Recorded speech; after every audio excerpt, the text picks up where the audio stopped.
आध्यात्मिक और शारीरिक उन्नति के लिए पिरामिड कैसे बनाएं? मेरे मास्टर्स और मेरे प्रिय दोस्तों, मेरा नाम बालकृष्ण है।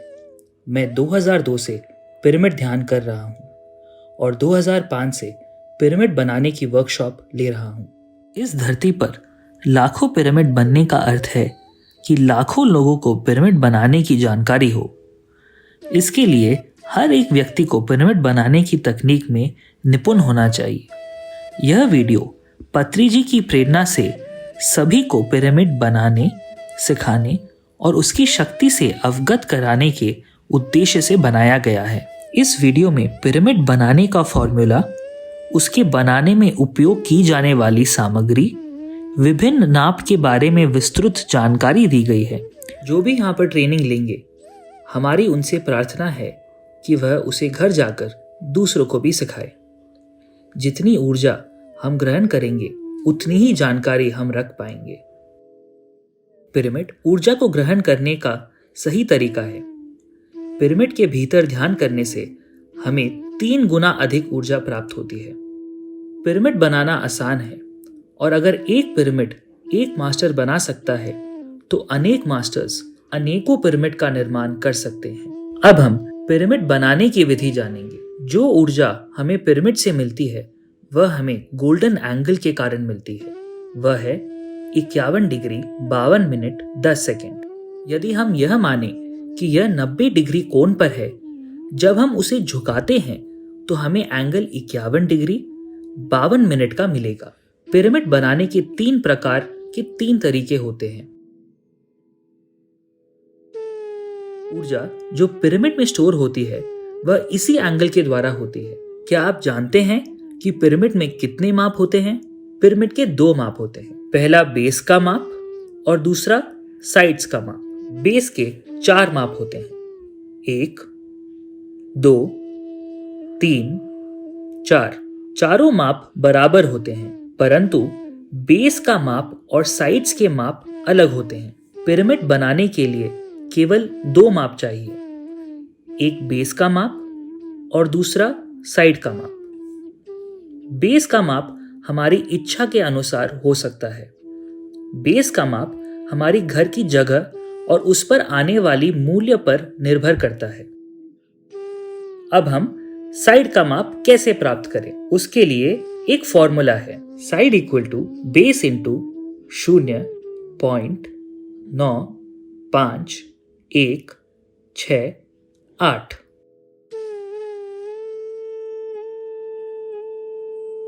आइए अपना पिरामिड स्वयं बनाएं। अब हम पिरामिड बनाने का पहला तरीका सीखेंगे। माना हम बेस 10 सेंटीमीटर लेते हैं और साइड होगी बेस इंटू 0.952 और इस फॉर्मूले के आधार पर हमें साइड्स मिल जाएगी। इस प्रकार हम पिरामिड बना सकते हैं।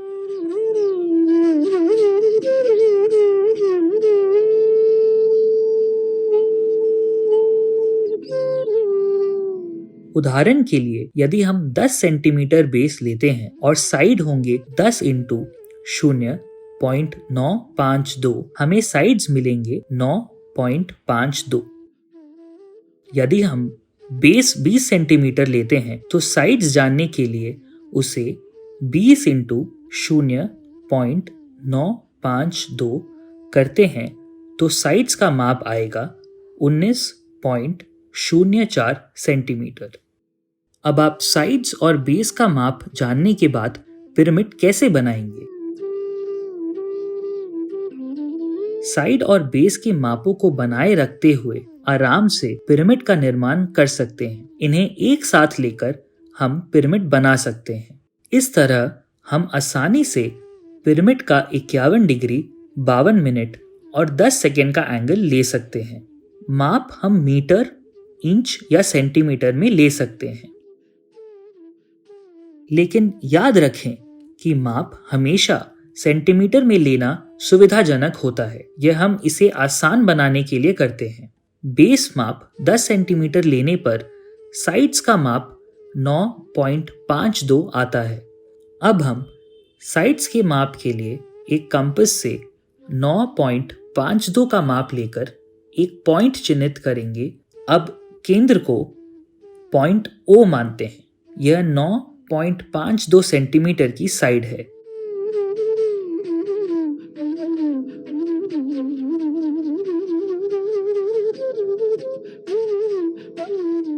अब कोई भी पॉइंट सर्कल में पॉइंट A मानते हैं। अब कंपास का प्रयोग करते हुए 10 सेंटीमीटर को मापते हुए बेस लेंगे। अब पॉइंट A को 10 सेंटीमीटर के बाद मापते हुए पॉइंट B लेते हैं। अब हमें सर्कल को 4 भागों में बांटना होगा। A, B, C, D और E।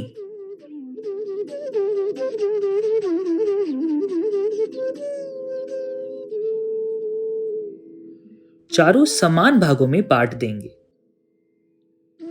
अब पॉइंट A को B से, फिर पॉइंट B को C से, पॉइंट C को D से, पॉइंट D को E से और E को O से लाइन से जोड़ेंगे। यह डॉटेड लाइन मार्किंग लाइन है। अब जैसा कि यहाँ दिखाया गया है, डॉटेड लाइन के साथ साथ उसे काट लें। अब काटने के बाद आपको इस तरह की शेप मिल जाएगी। अब लाइन पॉइंट O और पॉइंट B के साथ स्केल को इस प्रकार रखें और अंदर की तरफ मोड़ें। यदि मटेरियल सख्त है तो चाकू से इस प्रकार लाइन खींच लें और अंदर की तरफ मोड़ लें। इस तरह मोड़ना आसान हो जाएगा। इस तरह OC, OD और OE को अंदर की तरफ मोड़ें। सभी साइड्स को अंदर की तरफ मोड़ने के बाद इस प्रकार जोड़ देंगे कि हमें पिरामिड की शेप मिल जाए। अब हम पहली विधि को पेपर पर समझते हैं।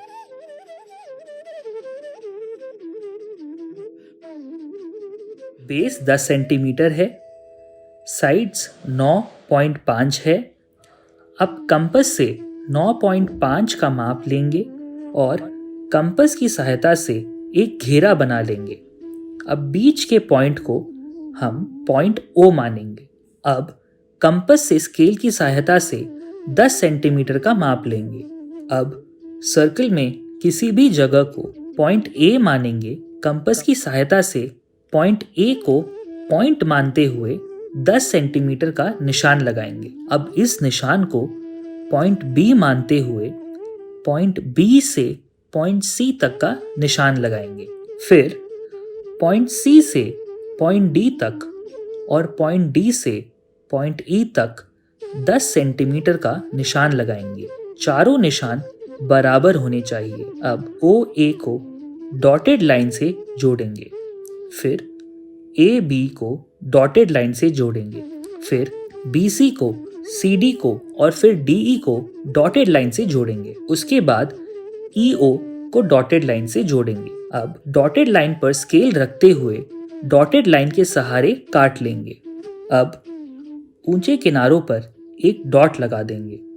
इससे सही तरीके से मोड़ने में सहायता मिलेगी। अब स्केल की सहायता से पॉइंट O को और हाई पॉइंट से एक रेखा खींच लेंगे। अब स्केल को इस तरह लाइन पर रखते हुए कागज को इस तरह मोड़ें। अब सब रेखाओं को इस तरह मोड़ते हुए पॉइंट A और पॉइंट E आपस में इस तरह जुड़ जाएंगे। किनारों को मजबूती से चिपकाने वाले पदार्थ की सहायता से जोड़ सकते हैं।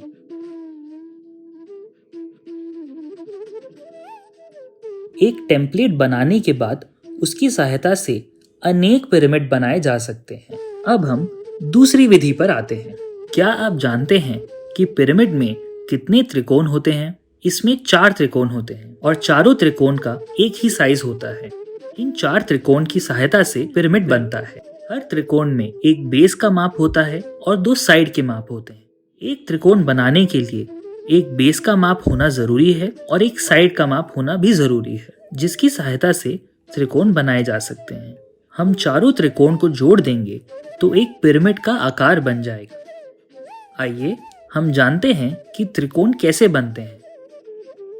दूसरी विधि, हम बेस को 12 सेंटीमीटर का माप लेते हैं और साइड के लिए 12 गुना 0.952 यानी कि 11.4 सेंटीमीटर आएगा। अब बेस की लाइन को 12 सेंटीमीटर खींचेंगे।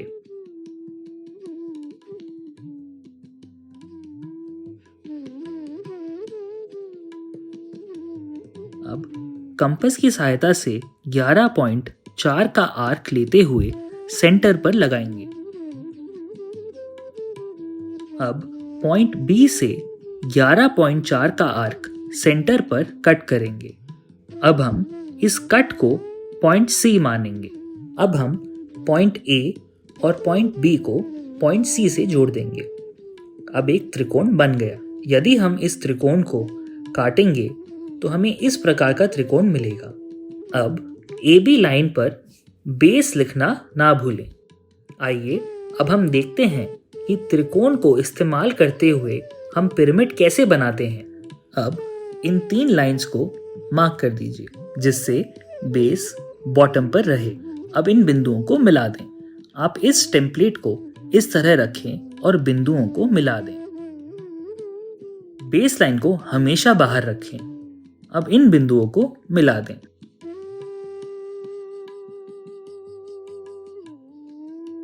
फिर टेम्पलेट को इस तरह रखें और बिंदुओं को मिला दें। इस तरह हमें पिरामिड की साइड्स मिल जाएंगी।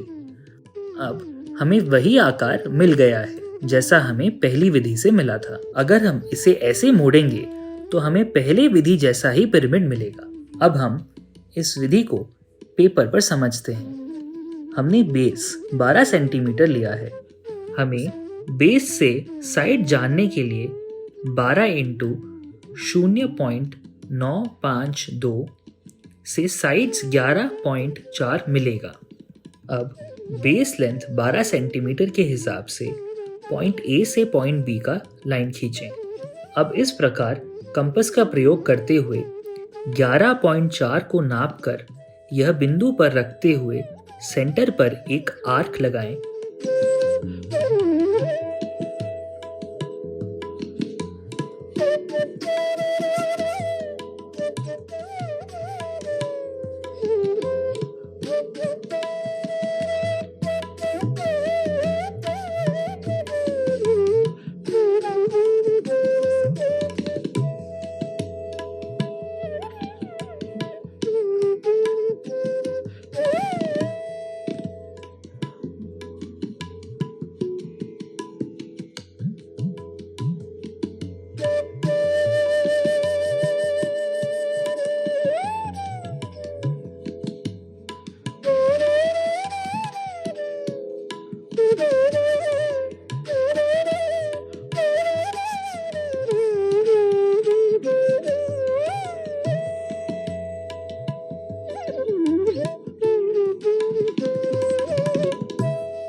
हमने पहली दोनों विधियों में कंपास का प्रयोग किया था। इन विधियों में केवल हम छोटे साइज के पिरामिड बना सकते हैं, जैसे कैप साइज के पिरामिड, लेकिन इस तकनीक से हम बड़े पिरामिड नहीं बना सकते। इसके लिए हमें तीसरी विधि का इस्तेमाल करना होगा। आइए हम तीसरी विधि जानते हैं।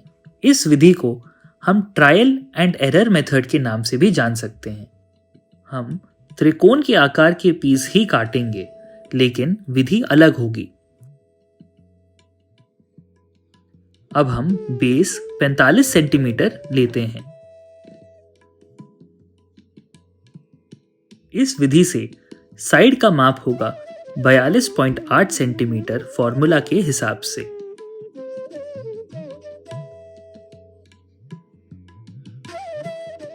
अब हम बेस लाइन 45 सेंटीमीटर ड्रॉ करते हैं।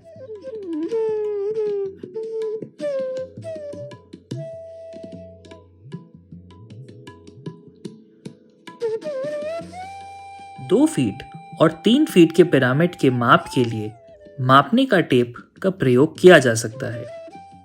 अब साइड के माप के लिए 42.8 सेंटीमीटर के लिए हमें स्केल से निशान लगाना होगा। अब दूसरी तरफ से पॉइंट बी से भी 42.8 सेंटीमीटर नाप कर पॉइंट लगाना होगा। शायद एक बार हमें दोनों तरफ से ठीक पॉइंट ना प्राप्त कर सकें, पर दूसरी और तीसरी बार हमें दोनों तरफ से एक पॉइंट मिल जाएगा। हमें स्केल को एडजस्ट करके पॉइंट निकालना होगा, जिससे दोनों साइड 42.8 सेंटीमीटर हो। अब AC और BC को ज्वाइन करेंगे तो हमें एक टेम्पलेट मिल जाएगा। इस टेम्पलेट को कट करके हम दूसरी विधि की तरह इस्तेमाल कर सकते हैं।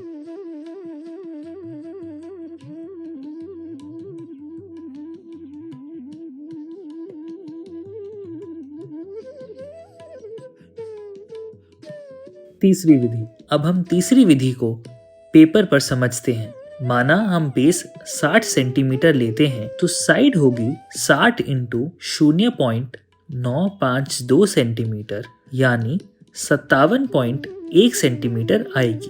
बेस AB 60 है और साइड होगी 57.1। अब स्केल से नापते हैं तो C पॉइंट यहाँ पर आएगा, पर बेस B से नापते हैं तो 57.1 यहाँ आएगा।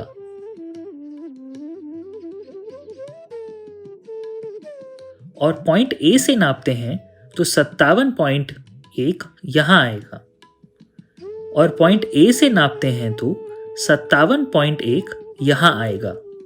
लेकिन हमें एक पॉइंट चाहिए, इसीलिए हम प्रोसीजर को दोबारा करेंगे जब तक हमें एक पॉइंट नहीं मिल जाता जो दोनों तरफ से बराबर हो। अब यह टेम्पलेट 2 फीट पिरामिड के लिए भी हो सकता है। आप इस तरह के 4 टेम्पलेट काटकर लकड़ी का 2 फीट का पिरामिड बना सकते हैं। इन चारों को जोड़कर एक पिरामिड बन जाएगा। इसी तरह हम तांबे और एल्यूमिनियम शीट को काटकर बना सकते हैं। इस विधि से टेम्पलेट काटकर हम 5 फीट तक के पिरामिड बना सकते हैं। हमें इस विधि से आधा मिलीमीटर का अंतर भी नहीं आता है। यदि हमें एपेक्स पर एक पॉइंट मिल जाता है तो हमें बिल्कुल ठीक एंगल प्राप्त होगा। यदि आप इसे एल्यूमिनियम और तांबे की शीट पर चाहते हैं तो इस टेम्पलेट को एक मेटल मेकर के पास ले जाएं और वह इसे शीट पर माप कर बना देगा। मापने के बाद हमें इस प्रकार का टेम्पलेट प्राप्त होगा। इसे मोड़कर हम टेम्पलेट बना सकते हैं।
यदि हमें लकड़ी का पिरामिड चाहिए तो हमें इस तरह के 4 त्रिकोण काटने होंगे। काटने के बाद इस अंदरूनी किनारों को तीखा करना होगा। इन्हें इसी तरह जोड़ें, नहीं तो यहां पर खाली स्थान रह जाएगा।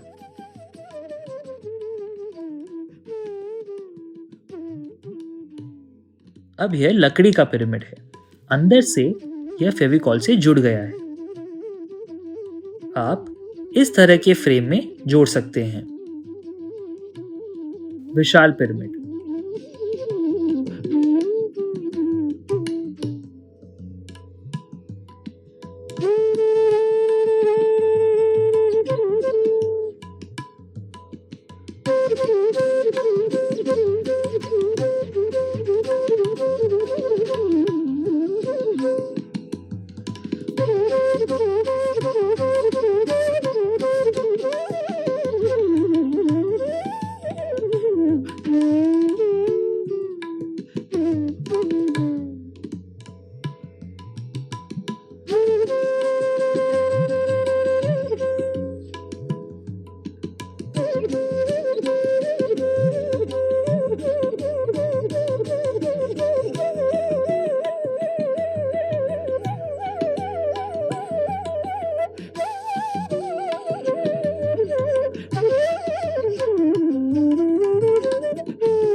आइए अब हम बड़े पिरामिड के बारे में समझते हैं।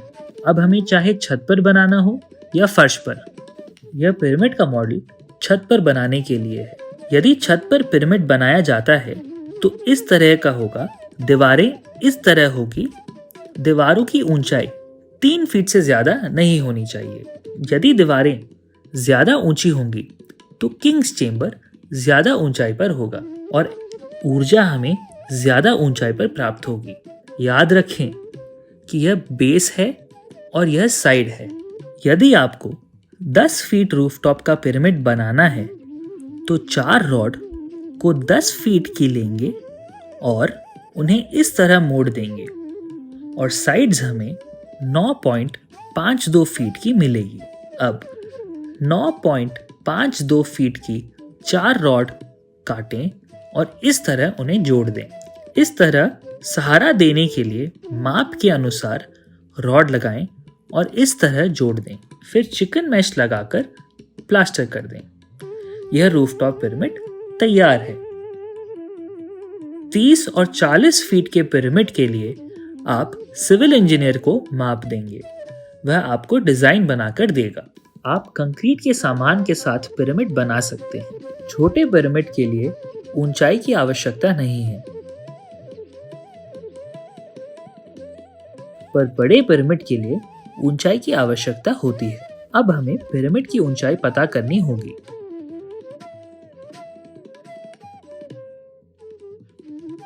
इसका फॉर्मूला है बेस इंटू 0.637। यदि छत के ऊपर पिरामिड 10 फीट का बनाना है तो ऊंचाई होगी 10 इंटू 0.637 फीट। यहाँ 6.37 फीट की पिरामिड की ऊंचाई मिल जाएगी। पिरामिड की ऊंचाई उसके बेस के माप के अनुसार बदलती है।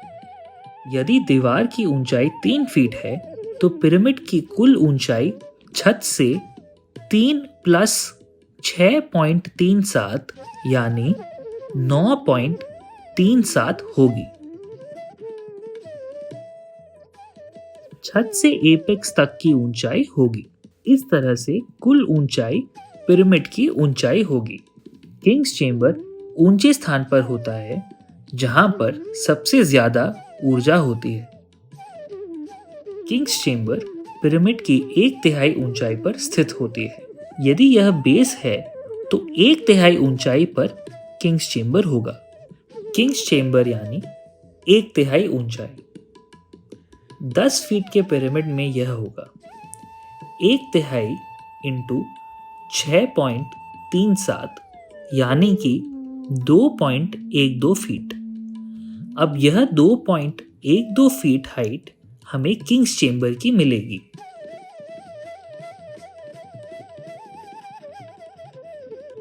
अत्यधिक ऊर्जा किंग्स चेंबर में इकट्ठी होती है।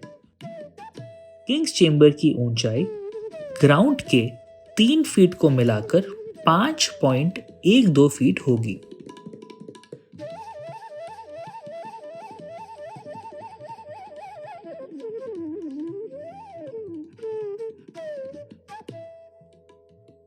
अब हम क्रिस्टल पर आते हैं।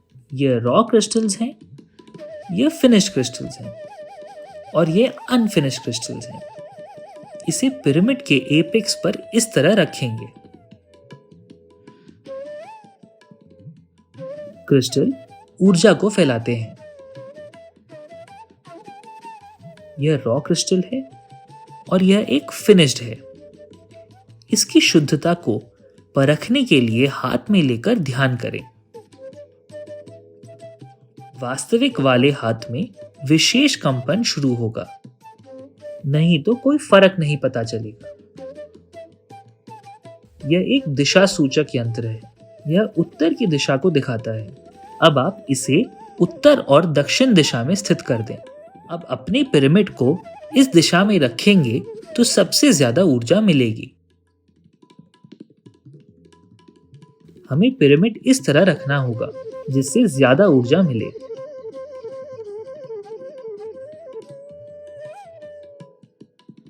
मित्रों, अब हम 12 फीट की पिरामिड कैसे बनाएंगे ये समझेंगे। अब दिशा सूचक यंत्र को उत्तर दक्षिण दिशा में रखें और इस लाइन पर 12 फीट का माप लेकर निशान लगाएं।